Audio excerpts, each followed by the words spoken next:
Hi, everybody. We're back live as Climate at Max Perutz. We're a grassroots organization at the University of Vienna, at the Max Perutz Labs at the Vienna Biocenter campus. And today we're actually not on the campus, but at the Vienna Climate Labs, which is a new meeting place in Vienna, funded by the central government to bring projects and businesses and scientists together working on sustainability. And we will have a talk from Gebhard from the Climate Lab. As always, we'll have the talk first, and then there will be options then to ask questions at the end. So please then write them in the chat. And we'll read them out and discuss them. And also, just before I hand over to Gebhard, we also want to highlight that in December, on the 13th, we'll have the next climate lecture by Charlie Gardner from Scientist Rebellion. So with this, thanks a lot, and I hand over to Gebhard.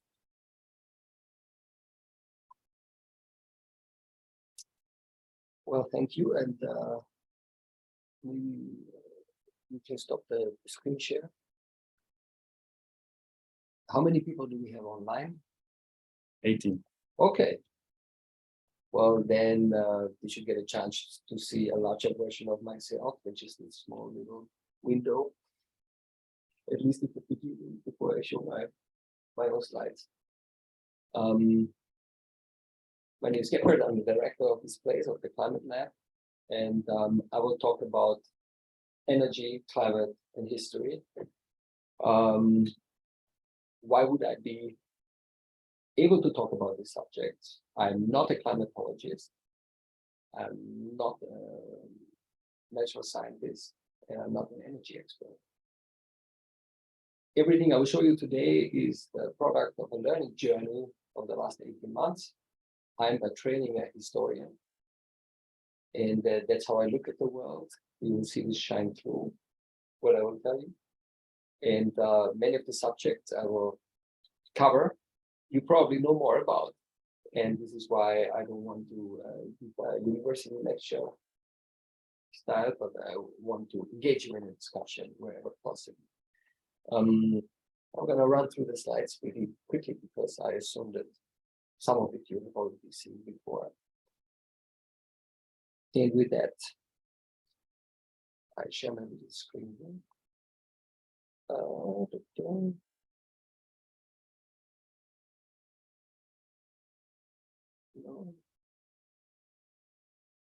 No? Okay.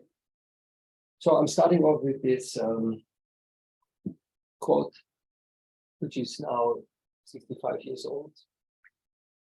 Pretty old, you would say. And back then, two scientists in California pointed out what we were about to do, which was to engage in a large-scale geophysical experiment, taking out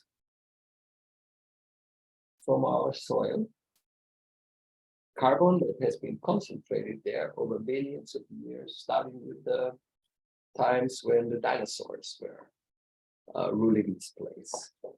And you know it better than me.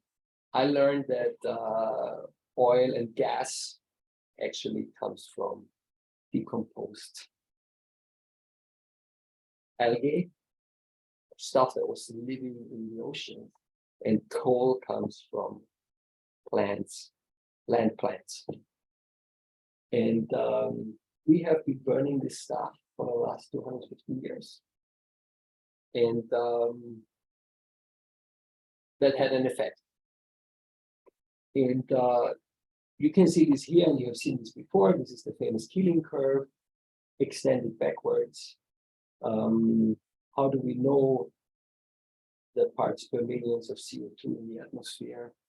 Going back 800,000 years, we know that by drilling the Greenland ice, because the ice cap of Greenland is up to 3,000 meters high, and it covers a lot of information, including CO2 composition in the atmosphere. And we have been living for the last 800,000 years within this 150 to 300 parts per million. And parts per million is very, very little. It's like a drop of ink in a large swimming pool. It's like in Austria, where we have 8 million people, it would be like 3,000 of them would be CO2, not more, not less. It's not much, but it does make a big difference. I was born in 75 when we were 331 parts per million, and now we're already at 420. Something that's going straight up, as you can see. And that has an effect. And I have this funny sound file that I want to share with you and ask you like what you hear. It's just 14 seconds. Let's see.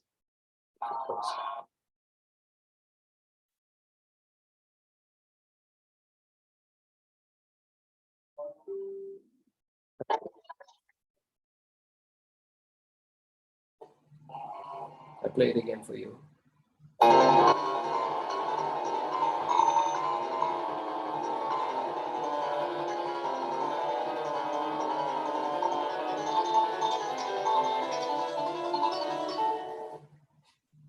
What is this? Any ideas? What could it be? Online, somebody has an idea? Did you hear that? Something in the chat, I guess. That's in the chat it says sonification of the graph, so more or less following the Almost. This is not the CO2 in the atmosphere. This is this in sound format. And you have seen this before, probably on social media. This is the last, I think, 180 years of annual global average temperature in a sound file. And the higher the tone, the hotter the year. And you have heard how it went up. Just like here, went from blue to red. So the parts per million has an impact on the global average temperature. What I learned though is that global average temperature doesn't mean that much. It really makes a difference where you live. And that's why like 1.5 degrees, people say, yeah, 1.5 degrees, 2 degrees, whatever. When you look at this slide, you see, and I didn't know that it makes a big difference, temperature rise, if you are on land or you are in the ocean, because the ocean absorbs a lot of heat. Temperatures rise much more over land, plus for thermophysical reasons that I'm not able to explain, in colder places, in very cold places, the temperature rise is much, much higher than around the equator, where it's already hot. And that you can also see here. And that's also one part of the tragedy in our climate change discussion, is that the most significant change happens on the poles where very few people live. We get some news reports about ice bears, and we feel sorry about them, but it feels very, very far away, very remote from our reality. If the biggest changes would happen here at this altitude, it would be completely different. Because on the North Pole, the changes are much more pronounced than around here. And I have also learned that we are messing with a pretty complicated, if not to say chaotic system. Just like a double pendulum, which seems simple, but when you look at it, you cannot predict that, what's going on here. And the climate is a coupled nonlinear chaotic system, and we have been messing with it. And the IPCC reports, they give us the feeling that we have some certainty about what might happen if, but do we really have that?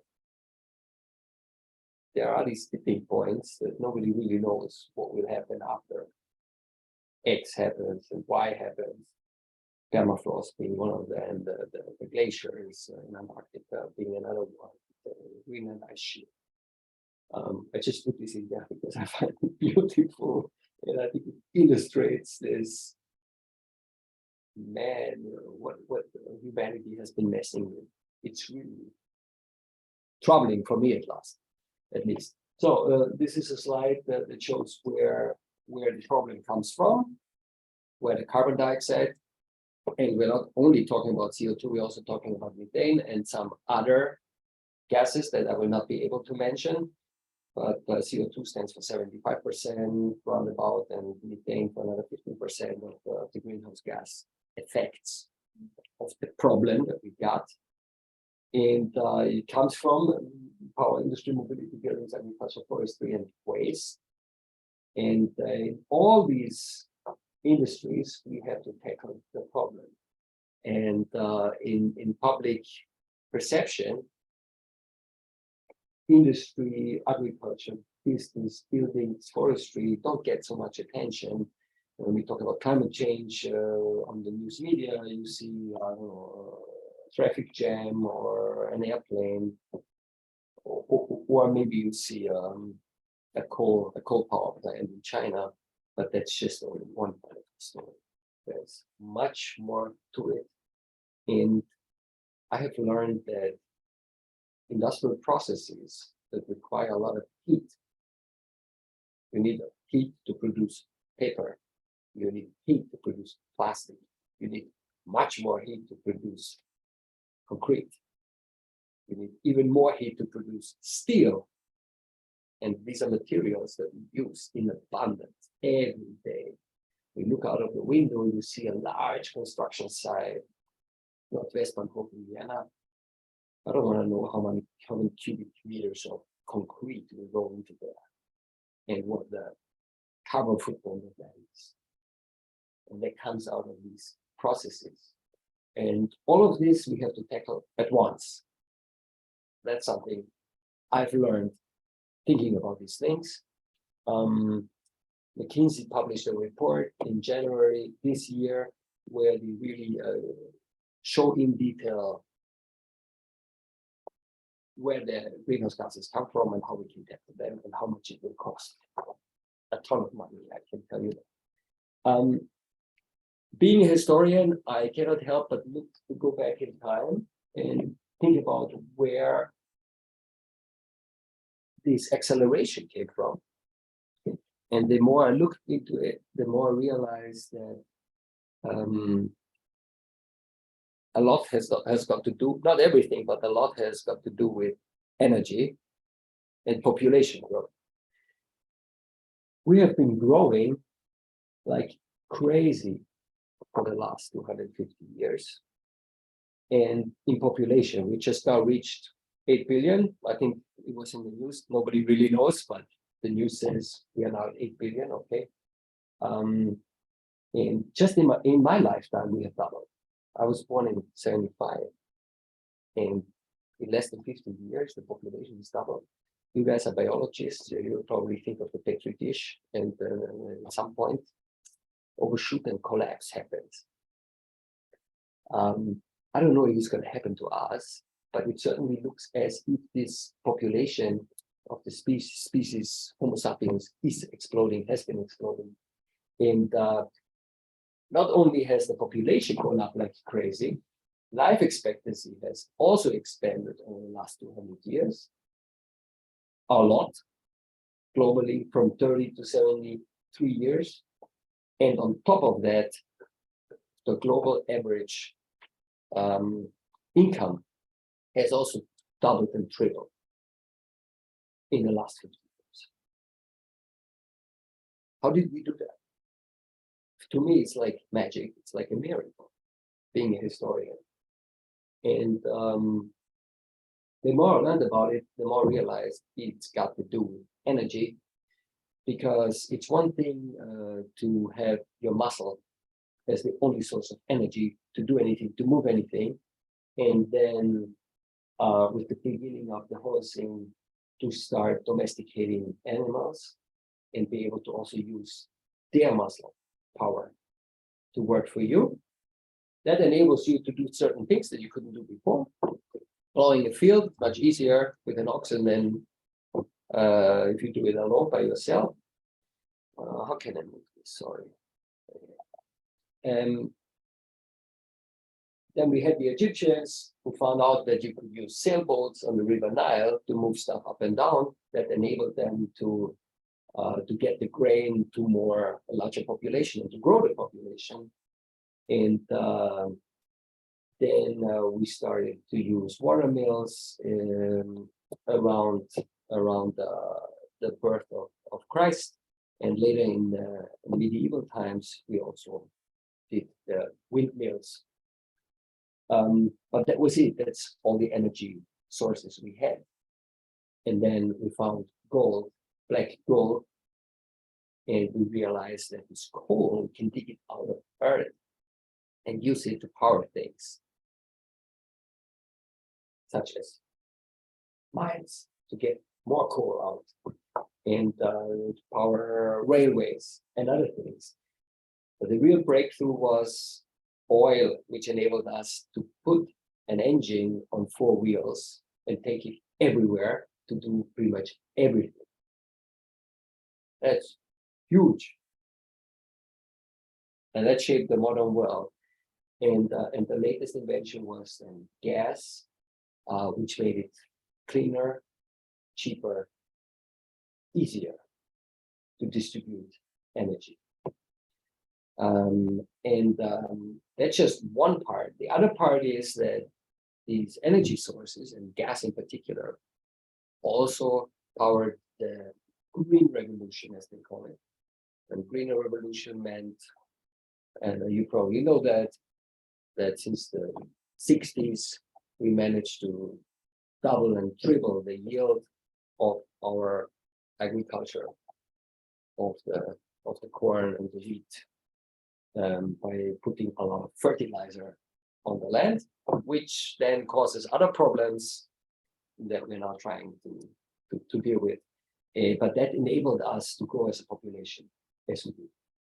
And when I look at this graph, I realize that there is no way back, because you can't put that genie back in the bottle. You cannot say, this was really a bad idea. We use way too much energy, way too much fertilizer. We have to stop doing that. If we stop doing that now, then we can't feed 8 million people. If you all go vegan, can we? I don't know. It's like in India, the average person needs 0.75 Earth per person. And if you compare it to, for example, Germany, you would have 3 point something compared to Russia, 6 something Earth. And So if you Qatar, take, 30. yeah, so if you take this, like, Yes.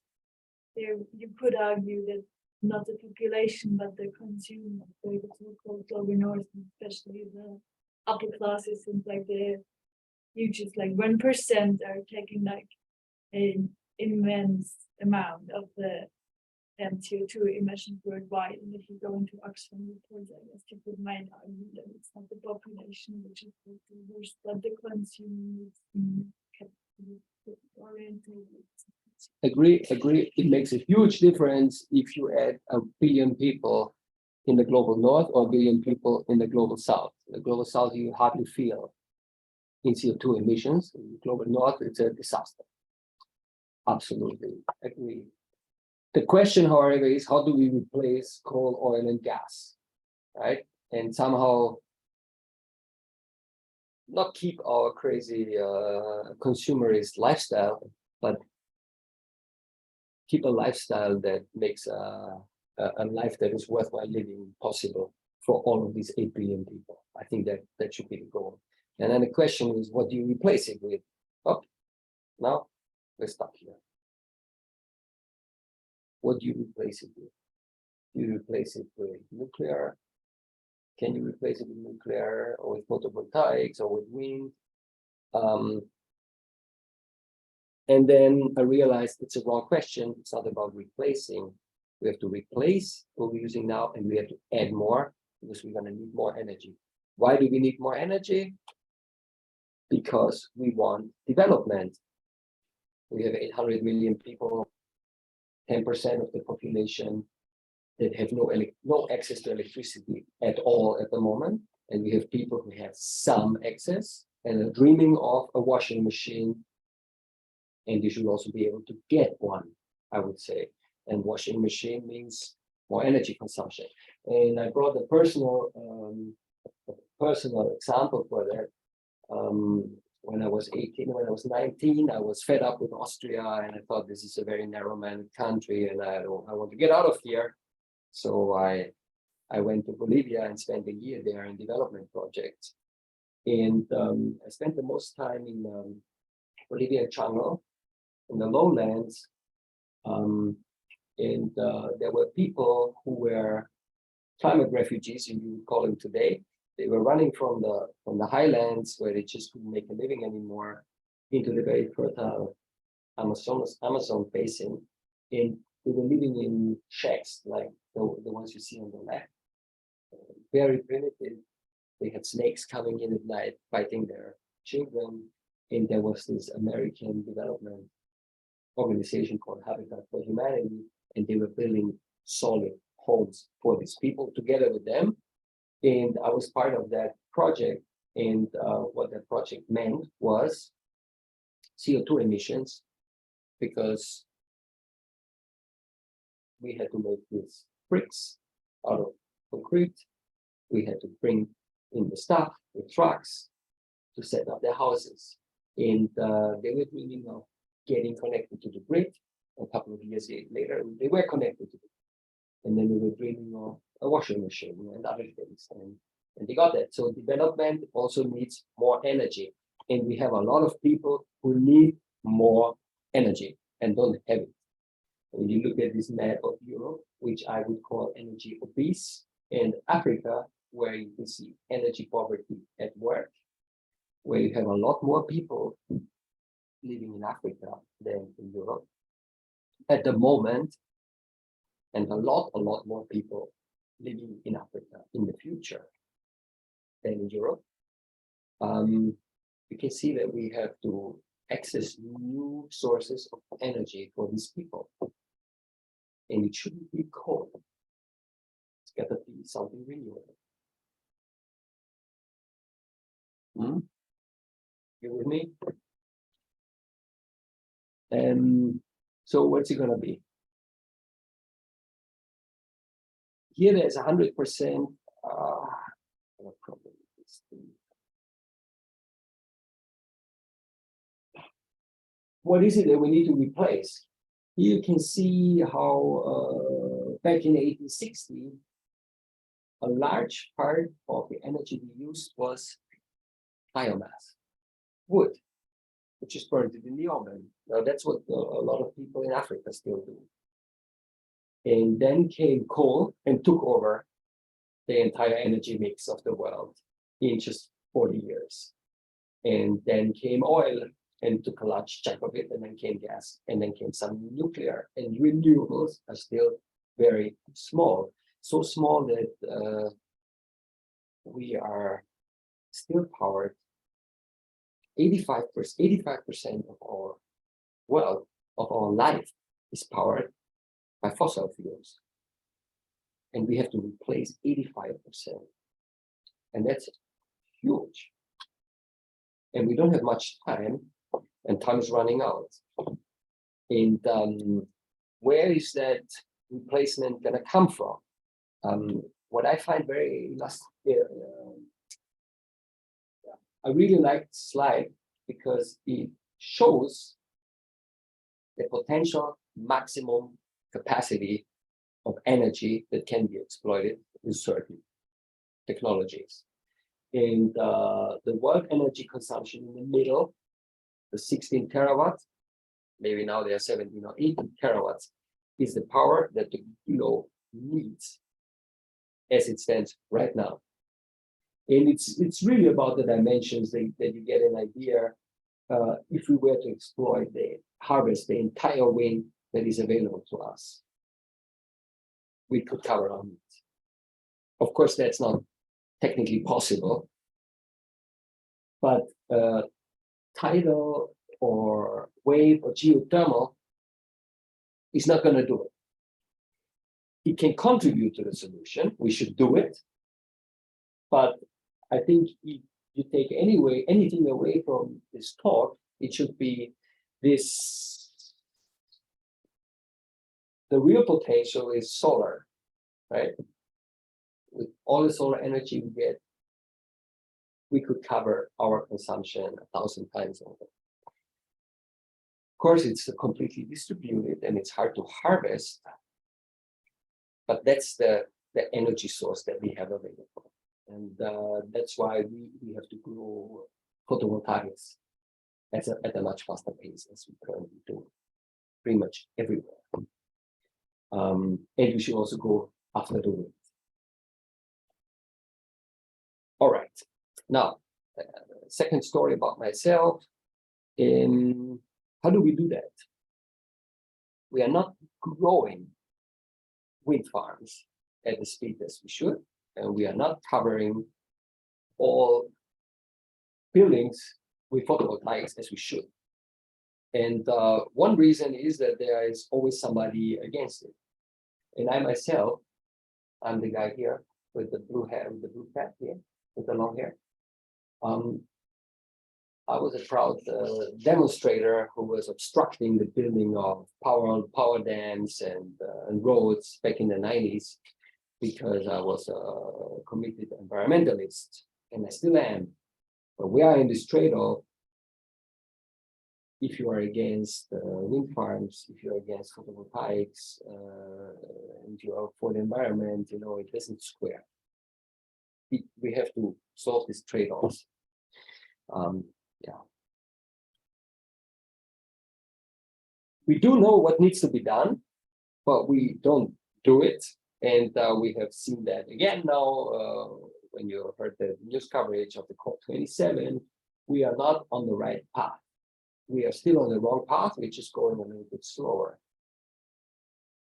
But with all the pledges, even with all the pledges were achieved, we would still not even meet the 2% and the 2-degree target.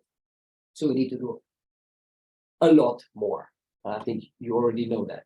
One aspect of the climate crisis that is often forgotten, and this also comes out of this McKinsey report, where they had in a classical consulting 2x2 grid, they calculated the transition exposure score, meaning how hard certain areas or countries will be hit by the climate crisis, and the GDP per capita, meaning their capability to deal with that.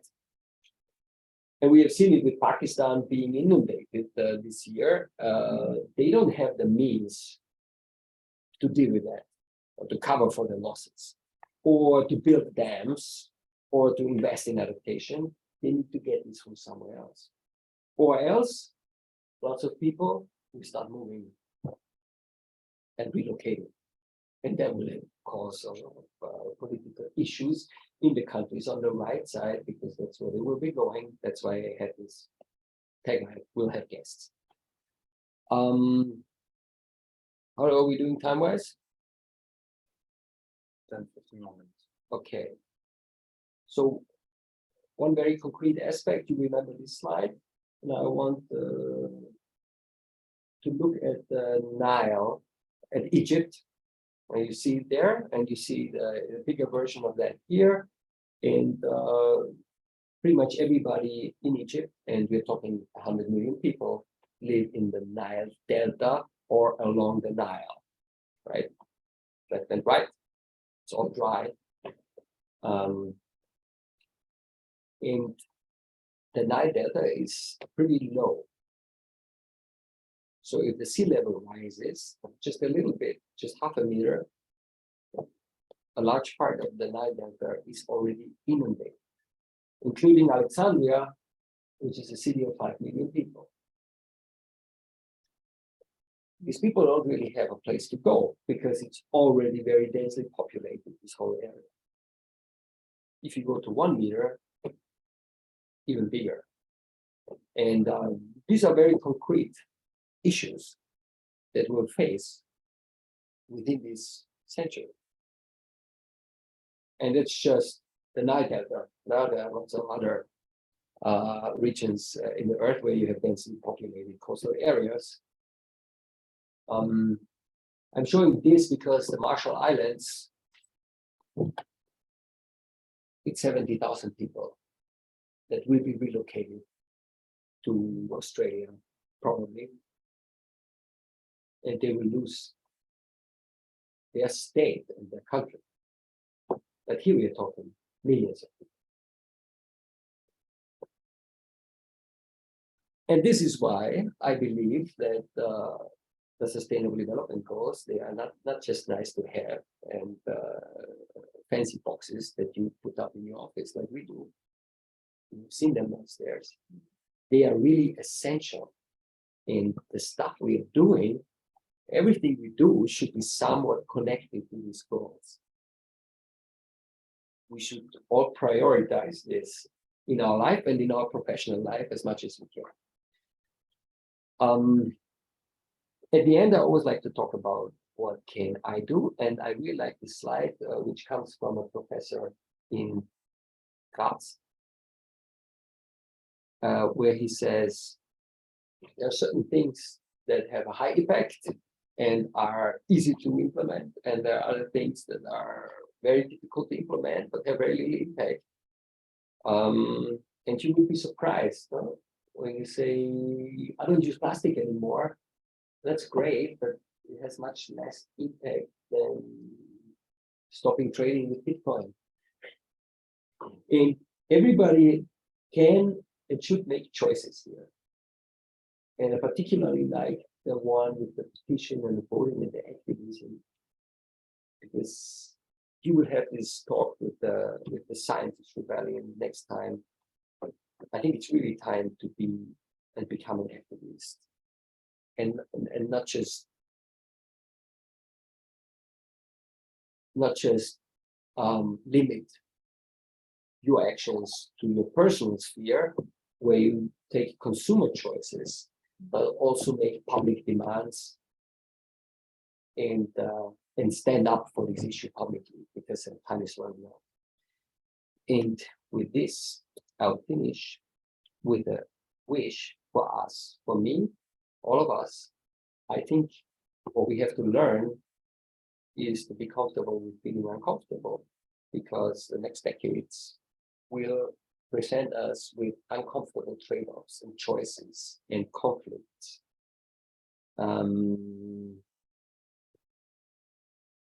We are born into this time, and we have to face the challenge. And being a historian, I believe in us humans because we have this amazing power of collaboration. Not everything is lost, but it still needs to be done. And I'm glad that you guys have decided to do something about it. And thanks for inviting me. And with that, we can start discussing. I hope I have delivered some input that is worthwhile discussing. Yes, thank you, Gebhard, for the nice talk. And so we have 10 people here in the room, so we'll discuss online. But if people want to add questions or comments, please write them in the chat.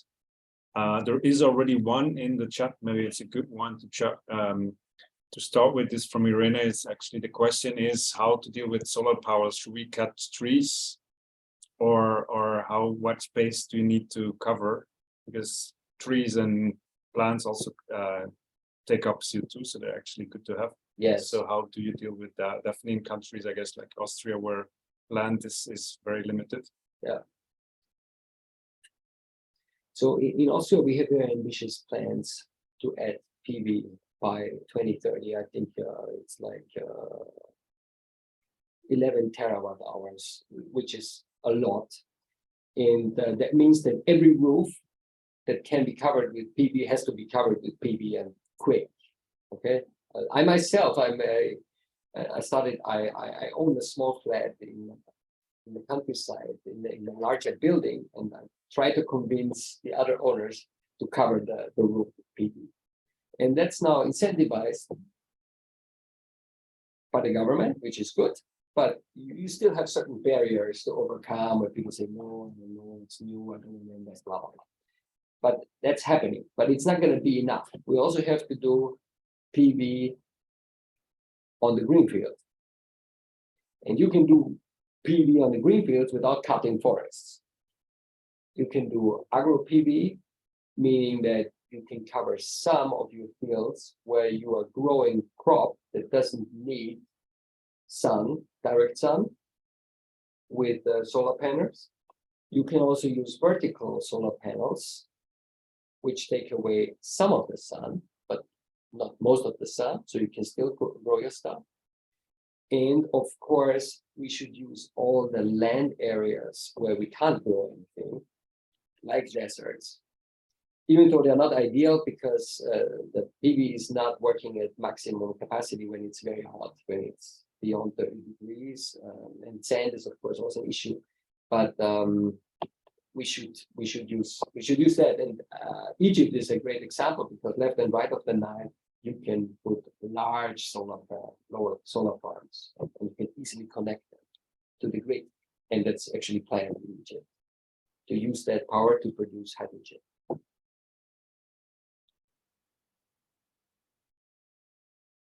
Any questions from the room? Yeah, so don't you think that we should focus on cutting energy usage? Absolutely, yes. Yes, yes. Those rich countries use this huge amounts of energy, not just thinking about how to provide more energy. How about those that are developing?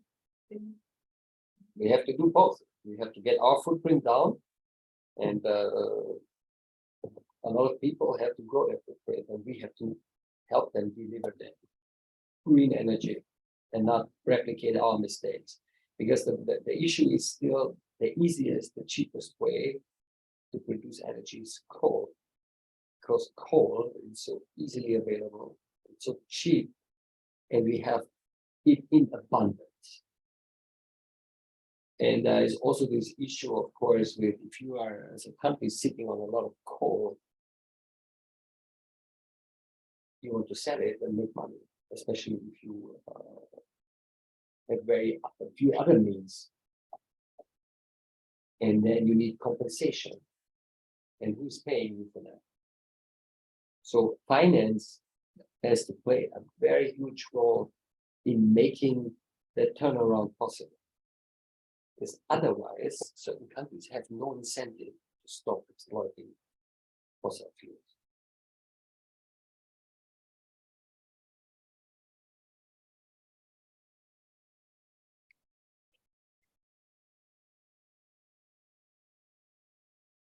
And so maybe I ask a question.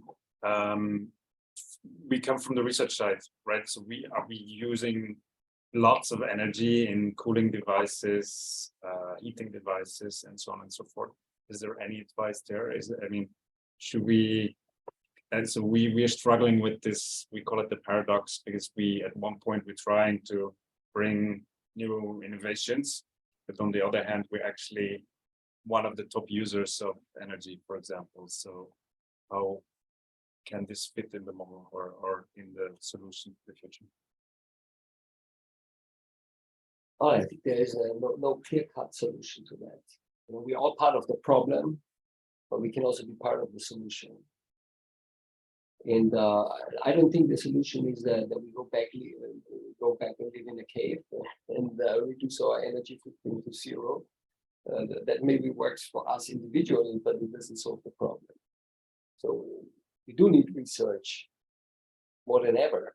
And I think the IPCC and all the COPs, with all the problems that come with it, they are a great example of our capacity to collaborate and to problem solve together on a global level, which is unbelievable when you think about it in these numbers. but it's still a huge problem, the biggest we ever had, I think. There's one question from Mauricio who asks, are we not shift if we go to solar power panels, do we not shift the problem from fossil fuels then to minerals? Because you need quite a lot of minerals for producing the solar panels. Yes, solar yes, panels. absolutely. We are already overstretched in a way, but the issues, we are there. It's not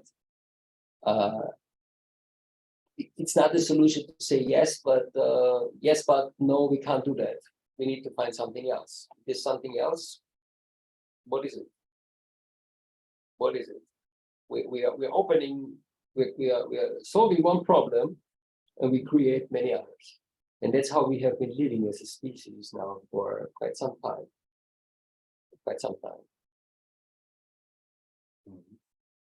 I think Ana Ramos wanted to ask a question. Do you want to go unmute yourself, Ana? Yes. Can you hear me? Yes, we can hear you. Perfect.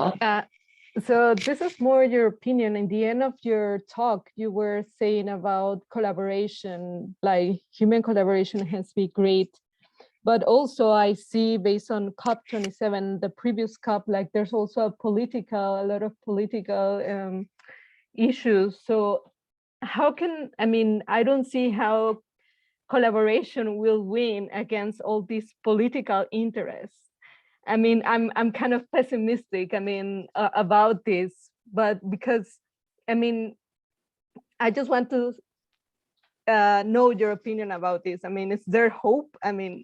I don't know, like, I sometimes feel like all these talks, they are just like that, just words, but there's little action because, of course, when would you go into the real thing, there's a lot of political issues to overcome. And I don't know who will have the strength to really be so stable and say, let's go for it. I don't care about my personal interests. So what is your opinion about this? I share your sentiment. It is frustrating to look at the 27th COP and you hear the same thing over and over. These passionate speeches by political leaders, and then this lame compromise that comes out of it. It's the best process we got. There's no other process. And my expectation for this COP was really low because of the geopolitical situation at the moment. I was worried that the dialogue might break down and people would get up from the table and say, you know what, I had enough, I do my own thing. And that would not be good. That would not be good. I think we have to come together and try to solve it together. And I have, what gives me hope is capitalism still rules the world. We haven't found a better system. And capitalism is now shifting and trying to reinvent itself in a green shape or form. I'm not saying this is working very well, but it is happening. So the big monies, the capital is now flowing into areas, into green areas. And it's not just greenwashing, that's also there. But there are some serious efforts, and that gives me hope, because if that doesn't happen, then we're doomed. Can you give examples? If you now want to raise capital to build projects with a large carbon footprint, it's very hard to find that money. If you can't find the money, you cannot make this investment. If you come up with green ideas where you need lots of money for infrastructure investments, like building a hydrogen pipeline, for example, or building a CO2 pipeline, you can raise that money because the incentives are set in a way by the EU, now through the Biden plan, also in the US, that you can make money with green investments. And that's why the large funds, like BlackRock or others, they're looking into these asset classes. And they are funneling the money there because they can make money with this. That's how it works. And I'm observing this, not that I'm an expert on these things, but I see commentators and I read stuff about it, and I think it's a good development. That gives me some hope. Does it happen fast enough? Probably not. But it's happening. And it hasn't happened 10 years ago. But would you say like that the incentives are coming from policy adjustments from, like, for example, the EU and Germany, and then you can like see that big enterprises are always like really looking at where's this they're putting a lot of effort in like just getting the most capital out of the action that they can, and they will always only do that much as they need to do from policy restrictions, as you can, for example, see for the lobbying of the automobile industry in Germany, where you have like a lot of yeah, I know lobbying also with where you have like a serious effort like to not end fossil energy faster, and that they always will navigate at the borders where the like the policy will like point them, and this would be like my answer to this, that the incentives are always coming from policy restriction, but not from the capital side, and that the capital side will always go, or not far, or not more, like not further than the policy restriction are pointing. That's true. And that's why it's so important that we have a governing body that comes up with targets. In Paris was a big breakthrough, because from Paris came this EU Green Deal, and then came national policies that actually said, you know what, by the year X, these are the limits, and the limits are going down. And then industry said, okay, if that's the policy, that means that we have to now disinvest here and invest there. So in the future, we can still make money for our stakeholders. And we only do the minimum of what is required. Yeah, probably that exists. But others also take a different strategy and say we want to be the pioneers, and we want to grab a huge chunk of that new market that is just now developing, and we're putting our money there. That also exists. And Tesla is like one example of that, where the German automotive companies said, you know, we want everything to stay the same because we're very good at the status quo. And some crazy guy in California said, do everything different. And he was awarded with a big chunk of money. There's one other question on the chat from Saroy. What's the role for India and China in like the energy changing? Is it energy obesity or energy poverty? Is the question. Well, it's a big question, huh?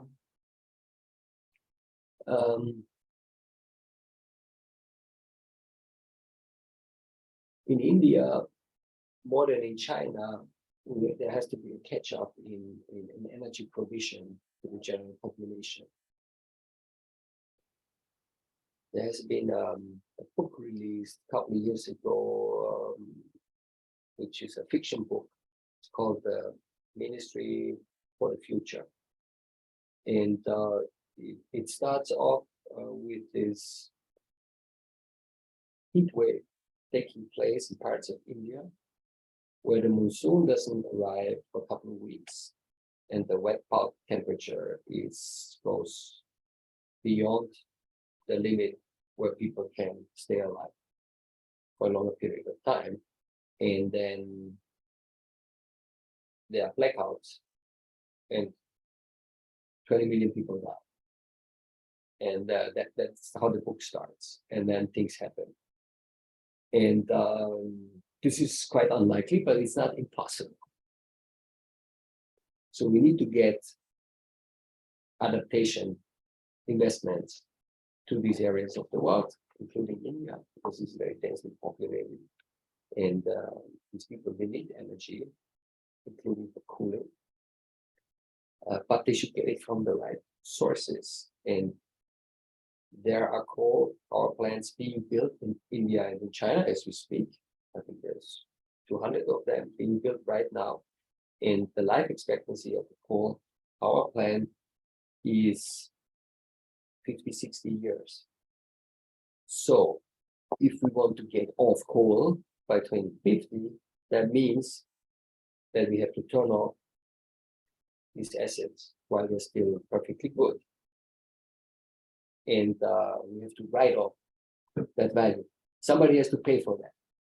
Who's going to pay for that? That's the big question. The Chinese, they see themselves as a developing nation, not as a developed industrial nation. And they will argue that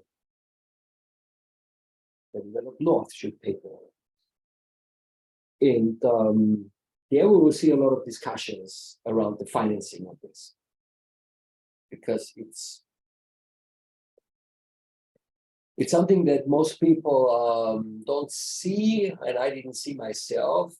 When we're talking energy, we're talking about large infrastructure, stuff that you can touch and you have to build. It's not like a software release where some guy has a great idea and then he writes a software and then we just spread it around the world and the bug is solved and everything is good. No, you have to take trillions of dollars to build new infrastructure, and you have to compensate investors who invested trillions of dollars into fossil fuels. How is that done? I don't know if the existing institutions like the World Bank or the IMF are vehicles to do that, or we have to invent new institutions for that to happen. But a large part of the answer to this challenge is financial. And me not being from the financial sector, I can only say that's the case. I don't know how to do it.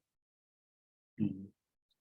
There's one more comment from, or I have a question from Rory in the chat, is that actually also in science, this movement from capital is already happening, and he's giving the example of University of Glasgow, where actually if you want a research project funded, you need to already give some or address some sustainability topics. And there's also even a measure, carbon budgeting for a research project already in place. So an example where I guess research and finance show the way of what's done and where the money can drive change, I guess. The money and the talent as well, right? I think it's not only hard to find money for projects that now invest in fossil fuel exploitation, it's also very difficult to find the people because they know that this is fading out, right? If you're an engineer right now, you probably don't go into this field. You probably go into renewables because you have a lifetime of a career ahead of you. And that creates a difference, people's expectations create a reality and change it. All right.